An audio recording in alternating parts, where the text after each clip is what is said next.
Assalamualaikum warahmatullahi wabarakatuh.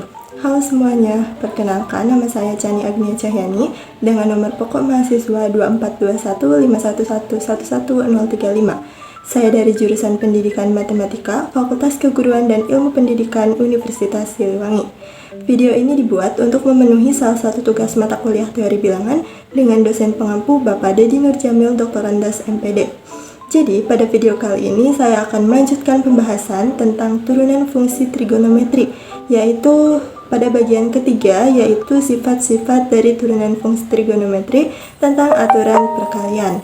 Nah, tanpa berlama-lama lagi, yuk simak video berikut ini. Nah, pada video sebelumnya kita telah membahas tentang sifat-sifat turunan fungsi trigonometri, yaitu aturan jumlah selisih dan perkalian konstanta, serta aturan rantai. Pada video kali ini, kita akan melanjutkan pembahasan tentang sifat-sifat yang ketiga, yaitu aturan perkalian. Nah, jika kita memiliki fungsi Y sama dengan U kali V, nah maka turunan dari Y itu sendiri adalah turunan dari U dikali V ditambah turunan dari V dikali U. Nah, jadi ini merupakan rumus umum apabila terdapat perkalian. Untuk lebih jelasnya, langsung saja kita masuk ke contoh soal. Nah, yang pertama, tentukan turunan dari Y sama dengan X kuadrat dikali sin X. Nah, langkah pertama kita misalkan dulu. Misalkan X kuadrat itu adalah U dan sin X adalah V. Nah, otomatis yang selanjutnya kita akan mencari turunan dari U dan juga turunan dari V. Nah, di sini U-nya kan X kuadrat. Berarti turunan dari U adalah 2X. Sedangkan V-nya adalah sin X. Berarti turunan dari V adalah turunan dari sin X. Pada video sebelumnya telah dijelaskan bahwa turunan sin X adalah cos X. Nah, setelah didapat turunan dari U dan juga turunan dari V, kita langsung bisa memasukkan ke dalam rumusnya, yaitu Y aksen sama dengan turunan dari U dikali V ditambah turunan V dikali U. Turunan dari U adalah 2X dikali V-nya yaitu sin X ditambah turunan V-nya adalah cos X dikali U yaitu X kuadrat. Setelah itu kita tulis ulang saja, yaitu turunan Y sama dengan 2X sin X ditambah, ini bisa ditukar posisinya jadi X kuadrat dikali cos X.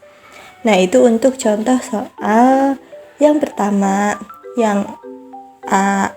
Selanjutnya ke contoh soal yang B, yaitu Y sama dengan 3X dikali sin X ditambah kotangen X. Nah, seperti yang tadi, langkah pertama kita menentukan terlebih dahulu turunan dari U dan juga turunan dari V. Berarti di sini U-nya adalah 3X sedangkan V-nya adalah sin X. Nah, kita bisa mencari turunan dari 3X adalah, atau turunan dari U adalah 3. Kemudian turunan dari V yaitu sin X ya adalah turunan sin X cos X. Nah, setelah didapat turunannya, kita langsung memasukkan ke dalam rumus, yaitu turunan fungsi Y sama dengan 3 dikali sin X ditambah cos X dikali 3X. Nah, di sini kan di soal ada ditambah kotangen X. Nah, turunan dari kotangen X adalah negatif kosekan kuadrat X. Berarti di sini kita tulis ditambah negatif kosekan kuadrat X. Jadi, turunan Y adalah 3 sin X ditambah, ini bisa dibalik jadi 3X cos X. Di positif dikali negatif adalah negatif. Jadi, dikurangi kosekan kuadrat X. Nah, itu untuk contoh soal yang nomor 1. Selanjutnya kita masuk ke contoh soal yang nomor 2. Di sini ada tentukan nilai turunan dari fungsi fx dari fungsi fx yaitu sin 2x dikali cos 3x untuk x sama dengan pi per 6. Nah, berarti yang diketahuinya yaitu fx sama dengan sin 2x dikali cos 3x. Berarti kita dapat memisalkannya yaitu u-nya adalah sin 2x dan v-nya adalah cos 3x. Otomatis turunan dari u adalah 2 cos 2x. Sedangkan turunan dari v adalah negatif 3 sinus 3x. Nah, setelah itu kita bisa langsung dimasukkan ke dalam rumus, yaitu yang tadi yang turunan u dikali v ditambah turunan v dikali u. Turunan u-nya adalah 2 cos 2x dikali v-nya adalah cos 3x ditambah turunan v-nya adalah negatif 3 sin 3x dikali dikali u-nya yaitu sin 2x. Nah, kita bisa langsung dioperasikan yang bisa dioperasikan, yaitu jadi 2 cos 2x dikali cos 3x, berarti di sini jadi dikurangi 3 sin 3x dikali sin 2x.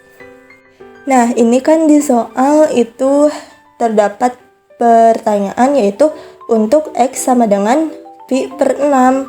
Nah, pi per 6 itu kan sama dengan 30 derajat karena v adalah 180 dibagi 6 yaitu 30 derajat. Nah, berarti kita bisa mengganti atau mensubstitusi x-nya oleh 30 derajat. Jadi yang 2 cos 2x dikali cos 3x dikurangi 3 sin 3x dikali sin 2x, itu x-nya kita ganti dengan 30 derajat. Jadi 2 cos 2 kali 30 derajat dikali cos 3 kali 30 derajat dikurangi 3 sin 3 kali 30 derajat dikalikan sinus 2 kali 30 derajat. Kita kalikan saja, jadi 2 cos 60 derajat dikalikan cos 90 derajat dikurangi 3 sin 90 derajat dikali sin 60 derajat. Nah, kalau sudah seperti ini, kita langsung bisa menentukan nilai kosinus maupun sinus dari sudut-sudut tersebut. Di sini, yang pertama ada 2 kosinus 60 derajat. Nah, kosinus 60 derajat itu kan setengah. Berarti kita tuliskan 2 dikalikan setengah dikalikan cos 90 derajat adalah 0.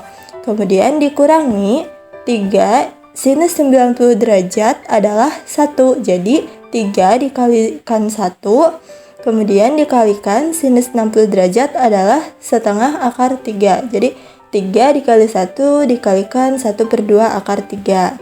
Nah, kita bisa langsung mengoperasikan, yaitu 2 dikali 1 per 2 dikali 0, sudah pasti hasilnya adalah 0. Dikurangi 3 dikali 1 adalah 3, dikali 1 per 2 akar 3, hasilnya 3 per 2 akar 3. Jadi hasilnya adalah negatif 3 per 2 akar 3. Nah, itu dia pembahasan tentang aturan perkalian yang merupakan sifat-sifat dari turunan fungsi trigonometri yang ketiga. Pada video berikutnya kita akan membahas sifat yang terakhir, yaitu aturan pembagian. Oke, pembahasan kali ini dicukupkan sampai di sini. Sampai jumpa di video berikutnya.